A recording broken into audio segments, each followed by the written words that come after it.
Yo, what is up, everybody? Welcome back to the channel. What's up, EJ? How's it going, man? Back at it again with another slightly hilly crit. What do you know? Shit. We had a string of hilly crits, and this is the last of the hilly crits. We got flat stuff coming ahead for poor old EJ, because hilly crits are not your jam, right? Not at all. And as you can see, I don't know if you guys caught that there. I'll replay it right now in the video as I'm editing this future EJ. Very, well, I guess second corner of this crit as we go through this roundabout. This is the Berkeley crit. My wheel got caught in this crack and it like slipped out, and this was kind of the beginning of the end for me. Oh my God, now this guy in front of you is taking a pretty questionable line. This was like such a terrifying start. Like, so scary. I mean, the course is already scary. Yes, let's talk about what it is. I probably should have led with that. What do you think, EJ? You know what?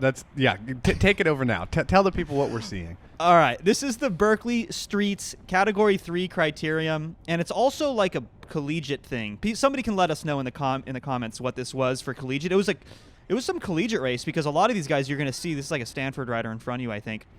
It was a big collegiate race too. So that kind of upped the stakes. Folks were taking serious risks. We just did a lap. It was that quick. A terrifying first lap in this CAT3 / Collegiate A, I think, combined field. And you guys, fans of the channel, might recognize this course because we already posted a video to the channel about Ryan taking down the Legion duo and lapping the field. It was a really exciting race. You guys should check that out. But this is going to be a completely different experience a little bit earlier in the day. This course is really hard. I was just spectating this race, and I could tell you were having a really hard time. EJ, tell us why this course was hard. I mean, as you guys can see here after this little straightaway, there's a slight hill. I mean, I don't really feel like it's too consequential, but I think the biggest thing for me was that little roundabout in the back. As you guys saw, very first lap, kind of slipped out a little bit, and when that happened, I didn't really know what happened. I mean, I got a video clip from someone later to find out that my wheel had gotten stuck in that crack. But if you watch the vlogs on NorCal Cycling 2, shout out, little self-promotion, you would know that I changed my rear tire right before this race. And I had thought that maybe something was going wrong, something like that. And I instantly just did not have any trust in my traction, in my tires, in my equipment.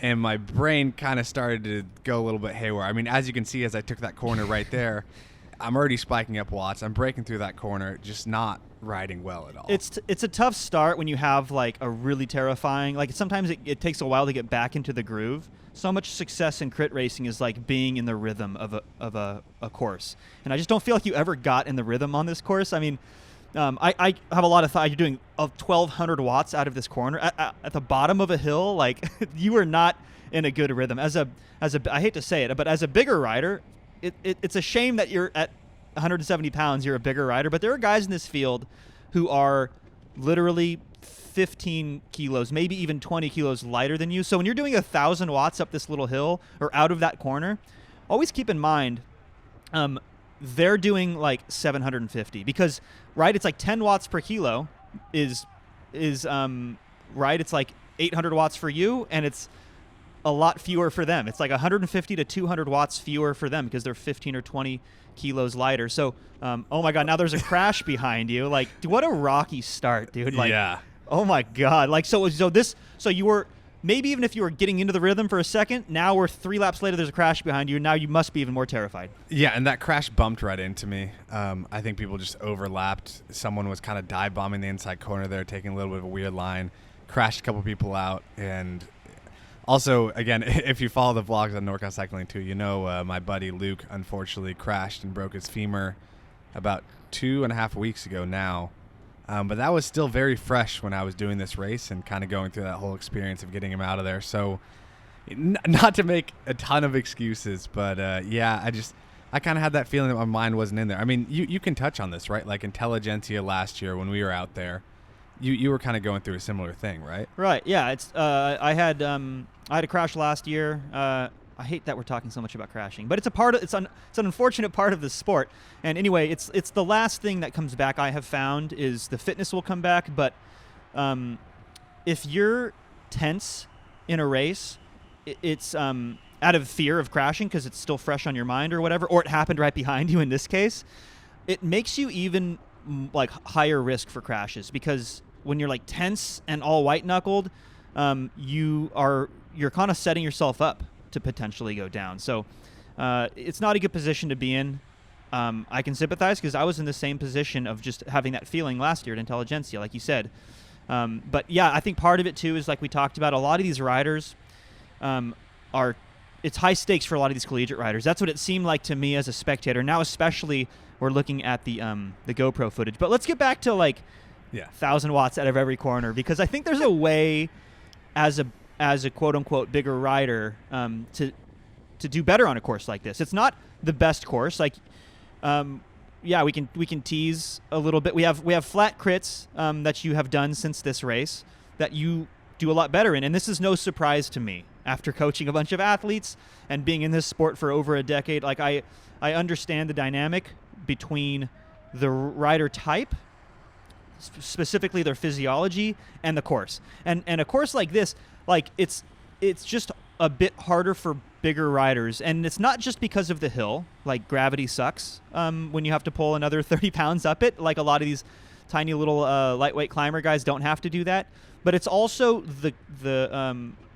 the really narrow and technical nature of this course, because accelerations mean a lot. And this is something that people don't often talk about. We think about weight in cycling, and we think about climbing performance and watts per kg. And don't get me wrong, that's a big part of it.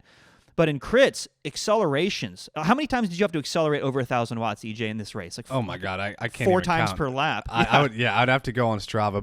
But to your point, I do want to say this. I think the reason that I was bringing up all that crashing and not having the mind in it was because I was breaking into corners, not riding smooth, and that was like doubling the accelerations for me, right? So exactly, instantly I'm already in more trouble, and again, like you said, this past weekend, 1,000 watts again. This past weekend, I just did some more races and had some better results. Spoiled it a little bit, but part of it is because we talked a lot about this race after the fact, and we talked about what I did wrong, and I kind of had a better flow. Mental was better. I think a lot of it is that mental side of cycling as well. Can't be forgotten. Dude, people have been giving you shit in the comments, EJ. Dude, why don't you just ride in the wheel more? Jeff's telling you what to do. And I just want to reiterate the fact that, guys, he's been doing this for a few months. Give him a break. It takes a long time to learn. We're working on it. And yeah, this was a tough race for you. I'm not going to lie. You did not race this well at all. You can say it. I mean, I didn't want to go straight for the jugular and say you didn't race it well. I mean, you didn't. But what I was going to say is you didn't race this to maximize your ability. You have an ability, right? You have a set of characteristics that are better than a lot of people, and that is your massive sprint. But there is a cost to your massive sprint, and that's you're a slightly bigger rider. So you have to race like a slightly bigger rider, and the path to efficiency and success on courses like this, if you're a bigger rider, if you're EJ in this case, or if you're anybody listening to this, is you have to preserve your speed. You have to carry your speed on that bottom section. Coming into the bottom of that hill, you have to be coming in that shit 30 miles an hour. That's the ideal way. You have to preserve your speed through this hairpin, and anytime your speed comes down to 17 miles an hour, 16 miles an hour, 15 like it is right now, that's why you're doing 1,000 watts right now, is because your speed came down all the way down that low, and then you have to pull yourself and your bike back up to 27 miles an hour, and that costs you 1,000 watts. Lighter riders, it's going to cost them 600 watts, right? That's the big difference, and you need to race that way. And if you're a lighter rider, you need to be aware of the fact that the heavier riders hate that acceleration stuff, so you need to punish them out of these corners. Part of it, EJ, is this is just this is the nature of this course means you're going to have to be doing that to a certain extent. You want to kind of dull the pain of those accelerations by preserving your speed. And yeah, it's tough to do, but we can talk about some instances as the race unfolds. That was 1,300. Yeah. Okay, so I have a question for you, because we didn't really talk about this race beforehand. Unfortunately, both of us were pretty slammed the week before, so we didn't have any real strategy going in. But I'm going to ask you now, post-race, what would have been a good strategy for me to execute in order to maximize my strength on this course? Okay, so even though mid-pack feels right in a crit because of the draft and because of the protection from the other riders. There are 2 reasons why that's a bad idea. The first one is within the first corner of this race, you learned that these dudes are sketch, and you didn't want to be around them. So that's reason number 1. That goes for anybody. Reason number 2 is you have to be, like I said, as a bigger rider, you have to be smooth, and you might have to pull some turns in order to make that possible. Like in the draft, but riding the pace the riders in front of you are dictating might not be good for you. You might be better off actually being on the front, taking a pull. That way you can like just rip through these corners and preserve your speed. Because right now, the riders in front of you are coasting into the bottom of this hill. I don't like the way this looks. And yeah, you're up at 700, 800, almost 800 watts there. That's because the riders in front of you just stopped pedaling into that corner. You cannot stop pedaling into the bottom of that corner. If you watched Ryan's experience, there was some surging at the bottom of that corner just because, look, it's a hill. You have to spike some watts to get up a hill. But they were, in the breakaway especially, they were pedaling all the way through that sucker. Front riders, they get penalized for not having draft because they're on the front, but they get the benefit of taking choice lines through corners. On technical crits, and I've talked about this a bunch of times on the channel, on technical crits, it sometimes makes sense just to ride the front for a little bit. You might find it's even easier than being in the draft because you get to take those choice lines. So my suggestion for you, if we can just take it in the time machine and try this over again, would be get to the front, and you'd be surprised. It seems counterintuitive, but you'd be surprised that you're like, oh my God, all of a sudden I'm punishing people. Because remember, the lighter riders are going to do better at accelerating out of corners and going up that hill, but you're going to be able to do 33 miles an hour down the hill, and they're going to struggle with that. Gotcha. But try to force a break or just stay on the front? Yeah, if you could get into a break, that's ideal, because I know that you're not the slow twitch type of breakaway rider. Neither am I, so I totally understand your position. But this would be a great breakaway course for a rider like you, because if you're in a group of 3, look, you don't have to deal with this. You guys are coming in this thing 3 wide. It's like you can pedal through all of this, and you don't have to drop down to, again, 15 miles an hour. And look, you're getting dropped out of that little group. 1,300 watts. There we go. Oof. 1,300 watts. If you were in a breakaway group, instead of 1,300, you could have done 250, 250, 250, and then maybe 450 on the exit. That's the difference, and that's what you want to do as any rider, by the way, but especially a big rider, is slow is smooth and smooth is fast, right? And another thing as a bigger rider, before I forget, is if you're going to pass, do it on either the flat or the downhill. Like, okay, this was a bit excessive. You did 1,000 watts.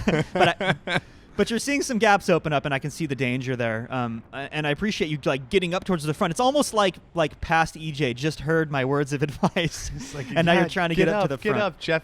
Angel Jeff was sitting on my left shoulder, you know. But you don't want, as a bigger rider, you don't want to pass on the uphill. Conversely, if you're a lighter rider and you're listening to this, and you're still listening to us ramble 12 minutes later, you do want to pass on the uphill. They're opposites, right? There's a yin and a yang situation here. Bigger rider, EJ, you want to do stuff on the downhill and punish the lighter riders, because it's harder for them to get up to speed when the road goes down. And we fast forwarded a few kilometers. Things didn't improve for you, EJ. Unfortunately not. I'm still... I mean, you can see right here, I am just so in my own head about... I mean, you can just see from the video how I'm taking this corner. It's kind of... Not the best. It's tough to watch, man. I'm not going to lie. It was pretty disappointing. And, it was just kind of piss poor, just not really holding the wheel in front of me, because I was kind of scared to be close to someone going into this bottom corner, because I felt like my tires are slipping out. Dude, I was... You know what we call this, right? This is the case. This is the pain dangle. I remember watching this, because I was there, right? I was watching this race. I collected the footage, and I remember seeing this, and I was thinking, this ain't looking good. You were looking comfortable. Honestly, you don't wear it on your face, EJ. Like, I did not know you were struggling until I saw this pain dangle, which is like, I can see the group up ahead now that we have this GoPro perspective. I can see your heart rate is, actually it's in the 170s for once. It's been mostly in the 180s, which is screaming high. Once I saw this gap open up, the riders behind you start coming around. Yeah. The cadence comes down. Like, all of these are tells. And I was like, oh boy, I think he's in trouble. But like I said, it wasn't until this moment that I realized that, because you were fighting so hard to get to the front of the race. I could tell you knew that's where you needed to be. It's just hard to get there on this short course, right? There's like only a couple of spots to do it. And then this moment right here, I saw you looking over your shoulder, and then I saw you pull off to the right, and I was like, I think EJ's done. Yeah, I don't know. I mean, it was a mixture of the pain dangle. Like, yeah, I was definitely hurting for sure. I was kind of overworking myself. But like we talked about, I was just so in my head that those last couple laps, I could just feel my corners getting worse and worse. And yeah, unfortunately, I mean, I decided to pull out. I mean, you've kind of said this before, you know, but I as much as I felt like a disappointment, I think it was the right choice, right? No, I was going to cut you off and tell you did the right thing. Like, a lot of people make the wrong decision there and just be like, I'm going to put my head down and just hunker down and power through, even though I have blurry vision and the walls are closing. And it's like, that's how you crash. If you're not in it and you're not focused, and once you feel like tense and terrified of the course and the corners and the people around you, you did the right thing. Pull out, live to fight another day, right? This is recreation, guys. No, we're not pros. We're not getting paid to do this. So, like, you made the right move. Of course, I'm out there rooting for you, and I want you to do well. And I can tell that you, EJ, you take it. You're competitive like me, and you take it very personally. Much so. Yes, this is a good quality, but it can backfire. But yeah, you made the right decision, and I don't want you to put too much pressure on yourself, because I know that this wasn't a good course for you. This is a good training experience, and you'll be better because of it. Because remember, if you don't win, you learn, right? Exactly. Well, and you know, on top of that, Coach Jeff would be proud of me. I went and blew some steam off in the Berkeley Hills after this, and finished out some intervals, made the most out of the day, and yeah, you know, called it a day. And as we've hinted at a couple times already, I'll be back with some vengeance, don't you worry. Oh, he'll be back. So stay tuned, stay subscribed. Yeah, stay subscribed and get subscribed. EJ, great having you on, and we'll see you guys in the next one. Peace.